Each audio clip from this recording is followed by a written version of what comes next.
Hey, QQ! Aujourd'hui, j'ai envie de vous parler de séries qui m'ont marqué. C'est parti!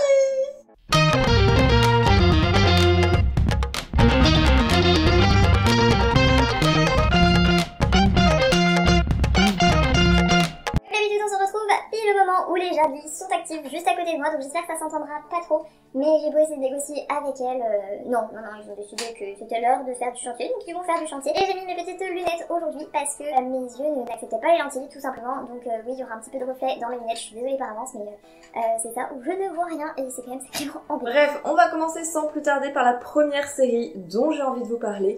C'est la série Charmed. Donc c'est une série qui a démarré en 1998 et qui s'est terminée en 2006. On a 8 saisons au total qui sont partagées en 2 parties. Vous avez les 3 premières saisons où vous retrouvez 3 sœurs, Prue, Piper, Phoebe. Prue décédant dans la 3e saison. Paige a repris à partir de la 4e saison. Je crois que c'est ça, ça doit être la 3e saison où Prue décède. On retrouve effectivement 4 actrices de talent. Donc pour Prue, Shannon Doherty. Piper, c'est Holly Marie Combs. Phoebe, c'est Alyssa Milano. Et pour Paige, on retrouve Rose McGowan. C'est une série qui vous présente l'histoire de 3 sœurs, les 3 sœurs Halliwell, qui découvrent qu'elles sont sorcières à la mort de leur grand-mère. Elles ne soupçonnaient rien du tout, leur grand-mère n'a pas eu le temps de les préparer. Donc on va suivre leurs aventures, on va suivre leur évolution dans leur vie d'adulte, leur évolution en tant que sorcières pour combattre les forces du mal, leurs histoires d'amour, etc. Et c'est une série qui m'a particulièrement marquée parce que justement c'est une série qui a commencé très tôt dans mon enfance. J'avais 4 ans quand la série a commencé à sortir. C'est une série que je retrouvais tous les samedis soirs sur la chaîne M6 avec la trilogie du samedi. C'est une série qui a marqué toute ma génération parce que vraiment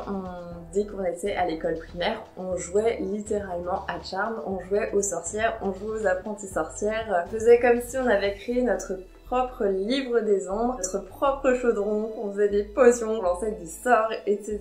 Enfin vraiment c'était une série qui a vraiment marqué notre enfance et honnêtement moi c'est une série que j'ai regardé à de nombreuses reprises, que encore aujourd'hui j'apprécie énormément à regarder. C'est une série qui a beaucoup marqué mon enfance. Honnêtement, j'avoue que j'ai adoré les 3 premières saisons, donc avec Prue, mais je trouve que la partie avec Rose McGowan, on retrouve beaucoup plus les autres personnages se développent beaucoup plus à travers leurs actions, à travers leurs pouvoirs. On apprend aussi beaucoup de leurs faiblesses. Ma petite préférée c'était Phoebe parce que elle avait ce côté très empathique et en même temps très attirée par les forces du mal. Vraiment mon personnage préféré. Et puis franchement, Alyssa Milano est une actrice absolument magnifique. On va pas se mentir, cette femme est sublimissime. Dernier épisode de la série, j'ai pleuré tout le long parce que je savais que c'était la fin. Mais quand je vous dis que j'ai pleuré tout le long, c'est que j'ai pleuré.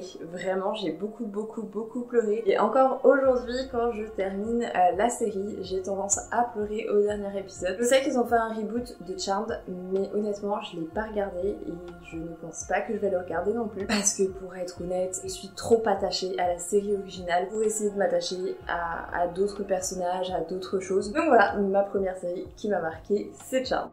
On passe sans plus tarder à la deuxième série qui m'a particulièrement marquée, qui est Kaamelott. Donc Kaamelott est une série qui est sortie en 2005 et qui s'est terminée en 2009. Elle a 6 saisons et à l'heure actuelle un film. Pourquoi cette série m'a marquée? Parce que j'ai adoré l'humour. Quand j'étais petite, je regardais régulièrement les épisodes. Pareil, passaient sur M6, donc c'est vrai que j'ai pas vu tous les épisodes d'un coup. Je voyais des épisodes par-ci par-là, mais j'aimais tellement l'univers, l'humour de Kaamelott, les personnages que Alexandre Astier avait créés. Enfin vraiment c'est une série pour laquelle je me suis particulièrement attachée. Dans un premier temps, on est plus attaché à tout ce qui est humour, avec le premier et le deuxième livre qui sont beaucoup plus humoristiques, qui sont beaucoup moins dans la création de l'histoire, le fait de parler de la dépression. On voit beaucoup l'aspect humour dans un premier temps. Et après, quand on rentre à partir du livre 3, 4, 5, effectivement, on commence à vraiment rentrer dans les problématiques, dans les questions d'Alexandre Astier, dans les questions du roi Arthur, dans tout ce qui est héritier, un passif beaucoup plus sombre. Quand on prend vraiment le temps d'apprécier la série, de découvrir la série, franchement c'est quelque chose. Dès que le film est sorti au cinéma, évidemment j'ai couru j'ai couru le voir. J'ai d'ailleurs l'intégrale de la série en DVD parce que je voulais absolument me remettre dans le bain avant d'aller voir le film. Depuis que j'ai l'intégrale, j'ai déjà regardé 2 fois. Le 6e livre, c'est pas ma partie préférée, c'est pas mon livre préféré effectivement, mais après ça permet de comprendre aussi beaucoup de choses sur la série dans sa globalité.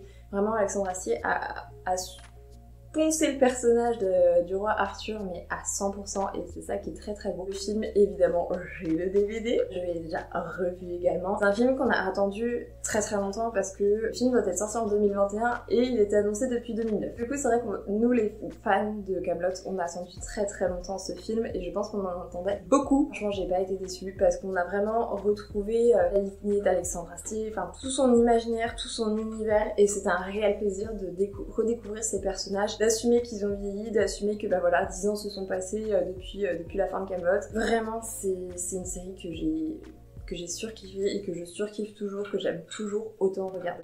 Et la dernière série dont j'ai envie de vous parler, c'est Spartacus. Donc c'est une série qui date de 2010 jusqu'à 2013. On a 3 saisons et une mini-série. De mon côté, j'ai principalement regardé la première saison. J'ai quasi vu toutes les saisons, mais c'est principalement la première qui m'a énormément marqué. C'est une série qui n'est pas adaptée à tout le monde. Clairement, c'est une série, moi je déconseille à énormément de monde. C'est une série qui est très vulgaire, c'est une série qui est très violente, c'est une série qui est très vulgaire. Âme sensible s'abstenir. Elle montre un univers très bestial.